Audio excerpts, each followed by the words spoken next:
नमस्ते, मेरो नाम चाहिँ सोमराज चलाउने होइन। मेरो घर चाहिँ बारीकोट गाउँपालिका 6 धुम होइन।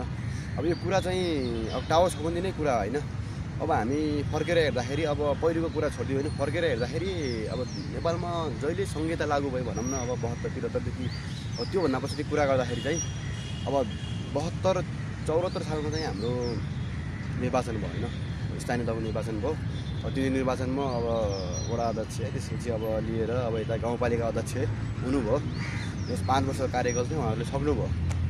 5 वर्षको कार्यकाल सक्दा पनि अब हाम्रो गाउँमा टावरै भएन होइन। अब हाम्रो गाउँ लगायत हाम्रो गाउँ मात्रै होइन, अब वडा नम्बर 6 हाम्रो भयो, त्यसपछि लुवाग अनि स्याला 3टा गाउँमा चाहिँ टावर छैन क्या।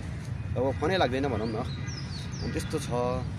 अब पहिले चाहिँ के थियो भनेपछि अब पहिले चाहिँ अब हाम्रो धेरैले अब प्रयोग गर्ने भनेको स्काई हो, नमस्तेकै हो होइन। स्काई थियो। अब त्यो स्काई के हो भनेपछि पछाडि अब नमस्तेले अब भर्खर नमस्ते सुरु गरेको थियो। अब त्यो बिस्तारै बिस्तारै नमस्ते फैलिँदाखेरि स्काई बिस्तारै हट्दै गयो होइन। अब 79 को चुनावसम्म त्यस्तै अब भनौँ न, अब गइहाल्यो। अब 79 पछि अहिले अब 84 साल 5 वर्ष पुग्दा पनि होइन, अब हाम्रो गाउँमा अहिलेसम्म टावरै छैन होइन। फोन गर्नु पऱ्यो भने चाहिँ कस्तो समस्या छ। अब यही अब लगभग 1 वर्ष अगाडि बर्खामा पहिरो गयो होइन। पहिरो गएर लगभग तल्लो गाउँको हाम्रो धेरै मान्छेहरू बित्नुभयो क्या। त्यति बेला फोनको सञ्चारको माध्यम भएको भए अब फोन गर्नलाई सजिलो हुन्थ्यो होइन। अनि त्यसपछि रेस्क्यु गर्नलाई पनि सजिलो हुन्थ्यो। फोनै नभएर चाहिँ त्यस्तो घटना चाहिँ अब घटेकोलाई पनि व्यवस्थापन गर्दालाई पनि समस्या भयो क्या। त्यही भएर चाहिँ अबको 5 वर्षको टाइम पनि सकिन लाग्यो। अब लगभग 84 भनेपछि अब 83 कति भइसक्यो, 83 अब जेठ भइसक्यो होइन। अब जेठ भनेपछि त लगभग 10 महिना जस्तो बाँकी छ। अब यो 10 महिनाको पिरियडमा चाहिँ जसरी पनि होइन हाम्रो गाउँमा टावर चाहिँ हुनु पऱ्यो। अब हाम्रो गाउँ लगायत होइन, त्यसपछि स्याला, त्यसपछि लुवाग होइन, त्यसपछि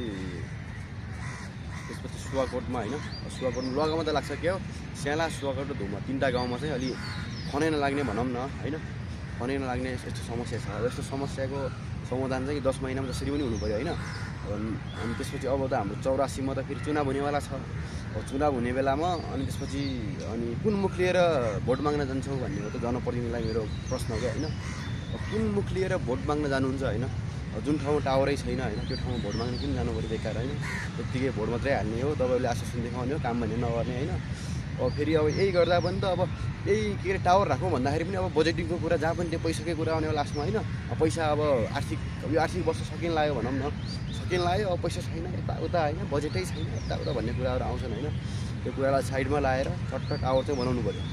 बरु त्यसको लागि चाहिँ अब के गर्नुपर्छ हामीले पनि होइन, बरु श्रमदान गर्नुपर्ने हो कि 3 गाउँ मिल्यो भने त अब एउटा गाउँबाट 15 जना गयो भने त 3 गाउँमा 45 जना जान्छ होइन। अब त्यसरी चाहिँ अघि बढ्न सक्यो होइन।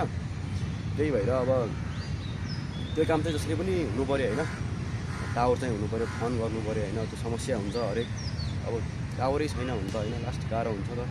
त्यही भएर जसरी पनि अब यो चाहिँ मेरो हार्दिक अनुरोध हो होइन। त्यसपछि अब त्यो यो भन्दै गर्दाखेरि फेरि हाम्रो जाजरकोट जिल्लामा चाहिँ अब कुन गाउँपालिकामा के अरे त्यो फोजी सेवा सुरु हुन लाग्यो अरे भन्ने सुनेको थिएँ मैले होइन। त्यो सुन्दाखेरि चाहिँ मलाई एकदम हाँसो लाग्यो होइन। अब हाम्रोतिर भने अब फोन गर्नलाई टावर छैन, फेरि उनीहरूलाई 5G चाहियो होइन। त्यो कुराहरू चाहिँ अब त्यो छिटै सल्टिनु पऱ्यो यो होइन। अब काम गर्नु भएन, काम गरेपछि त एकदम छिटो गर्नु पऱ्यो होइन। अहिले रोड खनिरहेको थियो, बेकारमा रोड किन खन्या हो। पहिला त टावर हुनु पऱ्यो नि, टावरै छैन त के रोड अब यही रोडकै कुरा गर्दा पनि फेरि अनि अब त टावर ल्याउनलाई पनि त रोड चाहियो भन्ने यस्तो कुरा पनि गर्छन् होइन। तर त्यस्तो चाहिँ हुँदैन। अब त्यो योभन्दा अगाडि पनि हाम्रो गाउँमा त हाइड्रो पावरै सुरु छ। त्यत्रो हाइड्रो पावरको सामान ल्याउँदाखेरि हेलिकप्टरमा ल्याएको होइन। यसरी पनि यो सामानहरू हेलिकप्टरबाट लिएर अब कसरी हुन्छ त्यो काम चाहिँ छिटो हुनु पऱ्यो है। अब एकदम मेरो हार्दिक अनुरोध हो होइन। यो त्यति पुग्यो भनेपछि लगभग सञ्चार भयो भने त भयो क्या। अब सञ्चार रोड छ, अब सञ्चारै छैन भने त त्यो रोडको के काम त। हामीलाई त्यो सञ्चार चाहियो नि त, फोन गर्नु पऱ्यो, केही समस्या हुन्छ। अब कहिलेकाहीँ अब मलाई के अरे हजुरआमासँग घर कुरा गर्न मन लाग्छ, अब त टावरै छैन त के फोन गर्नु हो। फोन गर्नलाई पनि 1 घन्टा हिँड्नुपर्ने होइन, ओडामा आउनुपर्ने फोन गर्नलाई, एउटा कल गर्नलाई होइन। अब हरेक समस्या हुन्छ, कोही बिरामी हुन्छ, कोही मर्दा पर्दा पनि होइन।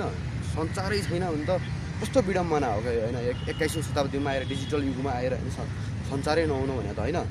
त्यही भएर यो कुरा चाहिँ एकदम छिटो हुनु पऱ्यो। एकदम मेरो हार्दिक अनुरोध छ स्थानीय सरकार त्यसपछि हाम्रो प्रदेश सरकार होइन अब यो माथिको सरकार सबैलाई अनुरोध छ बरु अनि यो बजेटिङकै कुरा गर्दाखेरि पनि त अब यहीँ काठमाडौँ महानगरपालिकामा कति बजेटहरू फ्रिज हुन्छ अनि त्यस्तो बजेटहरूलाई युटिलाइज गरौँ न गाउँ गाउँमा पुर्याउँ होइन यताको बजेटलाई उता मिल्छ होला नि त समन्वय गरेर होइन त्यो चाहिँ जसरी पनि हुनु पऱ्यो होइन हस् नमस्ते।